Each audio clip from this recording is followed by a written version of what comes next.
Somos o Grupo 6 e, no âmbito desta unidade curricular, foi-nos proposto um desafio relacionado com a implementação de um Big Data Warehouse. Por estarmos a viver um momento marcante na história da humanidade, uma pandemia, o grupo achou interessante desenvolver o trabalho proposto à volta deste mesmo tema, o Covid-19. Com isto, os objetivos do projeto prendem-se com a análise e compreensão da evolução pandémica, bem como entender o impacto da mesma de acordo com o nível de vida e densidade populacional de cada país. Também se considera relevante analisar a evolução dos testes a nível mundial, a evolução da vacinação e compreender o impacto da Covid-19 em Portugal. Depois de definido o objetivo do projeto e o âmbito do mesmo, o grupo procedeu à seleção dos datasets que sofreram uma série de procedimentos tais como a extração, o carregamento e a transformação dos dados. Foram então selecionados 5 datasets para proceder ao desenvolvimento do projeto. Foram recolhidos dados gerais de vacinações, testes, políticas financeiras e o nível de vida dos países. Após uma análise geral dos datasets, procedeu-se à identificação dos business users. Por afetar todos os indivíduos, considera-se que o principal business user sejam os cidadãos, pelo que é necessário ajudá-los a compreender como é que certas variáveis se relacionam. Para além destes, o projeto auxilia os governos a perceber a situação do seu país e comparar com outros países, centros de investigação, de forma a conseguir precaver possíveis acontecimentos semelhantes no futuro, bem como na medicina no geral, de forma a perceber a evolução da pandemia e perceber como atuar em possíveis futuras situações semelhantes para evitar sobrecargas de centros hospitalares. Após a extração e análise global dos dados, passou-se ao carregamento, tratamento e análise dos mesmos de uma forma mais detalhada com o auxílio de uma arquitetura Big Data.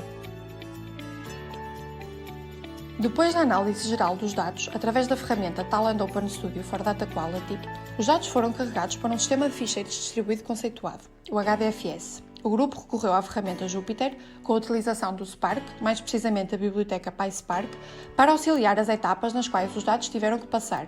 Apesar dos datasets serem diferentes entre si, o modo como os notebooks foram desenvolvidos foi semelhante para todos. Inicialmente foi criada uma base de dados para cada dataset para armazenar as tabelas com o auxílio da ferramenta Hive, sendo que todas as bases de dados criadas foram armazenadas numa warehouse comum. Desta forma, ao utilizar o Hive, o grupo conseguiu organizar os dados em tabelas, o que permitiu uma melhor compreensão e relação dos mesmos. Um exemplo de uma transformação que o grupo efetuou está relacionada com a mudança do tipo de variável associada aos atributos, uma vez que todos os atributos se encontravam como string, como se apresenta na imagem seguinte. As transformações mais relevantes que o grupo efetuou incluem a colocação da data como novo atributo, a substituição de dados inexistentes por NA, a criação de um data frame apenas com as colunas que serviram para a análise, a alteração do formato da data, bem como dos nomes das colunas, entre outros. Vamos agora apresentar a tabela primária desenvolvida pelo grupo, demonstrando que todos os datasets se encontram ligados pelo atributo Country Name. Como podemos verificar aqui, está representada a tabela primária e, através desta, foram elaboradas tabelas derivadas ligadas através do mesmo atributo. Por fim, para a visualização dos dados, o grupo recorreu à ferramenta Tableau. Em seguida, serão apresentadas as questões analíticas e KPIs elaborados pelo grupo. Para dar resposta às questões analíticas apresentadas neste slide, foi elaborado um painel que apresenta um conjunto de diferentes dashboards que dão resposta às mesmas. Neste primeiro painel, é apresentada uma visão global da pandemia num determinado momento, onde é possível visualizar no mapa mundo, para cada país, o número de casos confirmados, mortes e recuperados. Sobressai os Estados Unidos como país com maior número de casos confirmados. Como podemos ver no gráfico de casos ativos por região, com foco nas regiões da América e da Europa, os Estados Unidos continuam a sobressair-se comparativamente aos restantes, sendo este que apresenta um número de casos ativos superior a 2 milhões. Para além disso, no gráfico abaixo, é possível afirmar que a região da América é uma das mais afetadas pela pandemia no mundo, seguindo-se pela Europa com um total de 20,02% de casos confirmados.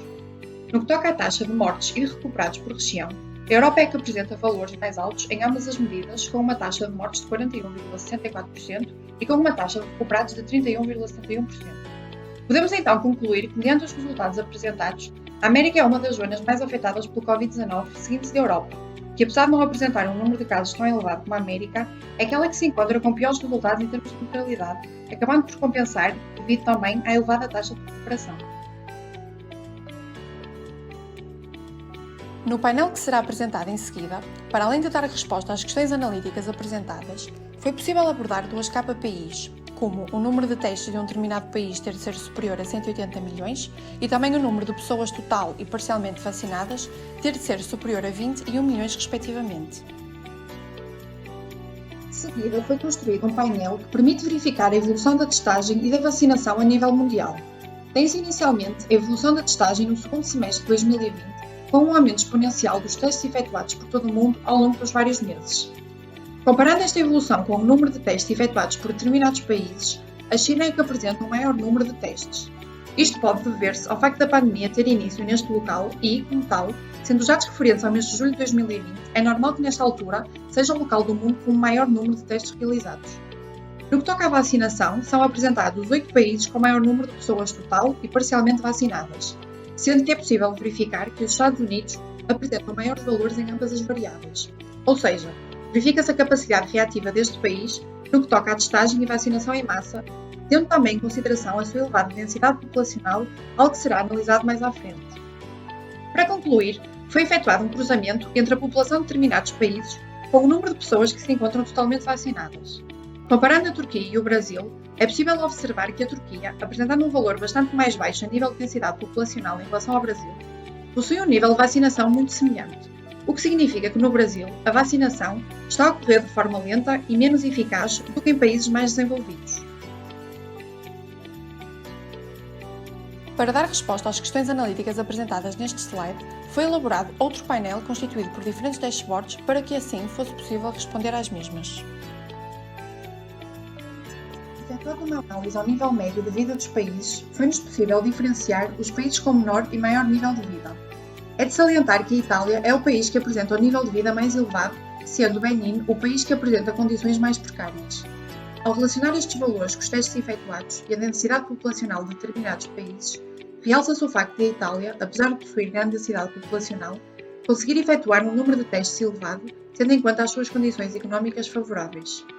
No que toca aos países com um nível de vida inferior, é possível verificar, por exemplo, que o país Benin, apesar das suas condições instáveis, consegue efetuar um número de testes considerável para a sua densidade populacional, ou seja, consegue controlar a disseminação da pandemia. Ao olharmos para o mundo, os Estados Unidos destacam-se fortemente pelo número de cidadãos totalmente vacinados. Também anteriormente se verificou que os Estados Unidos possuem um nível médio de vida elevado e uma testagem massiva, o que significa que possui capacidade não só para testar, mas também para vacinar, tendo sempre em conta a elevada densidade populacional deste país. No que toca às políticas financeiras adotadas pelos países para o combate à pandemia, a Itália sobressai-se mais uma vez por possuir um número de políticas adotadas com foco no setor bancário, com um total de 74 medidas implementadas. Quando comparamos os três países com maiores e menores condições de vida, é facilmente perceptível a diferença existente entre ambos. Podemos associar esta discrepância à diferença dos níveis de vida dos países analisados, pois um país com mais condições tem mais possibilidades de adotar políticas financeiras que contrariem o impacto da pandemia. Para dar resposta às questões analíticas apresentadas neste slide, foi elaborado outro painel constituído por diferentes dashboards para que assim fosse possível responder às mesmas. Uma vez que a Itália se destaca um pouco por todas as categorias abordadas anteriormente, consideramos pertinente efetuar uma análise mais profunda do impacto da pandemia neste país em comparação com Portugal. Inicialmente, vamos efetuar uma visão geral de cada um dos países.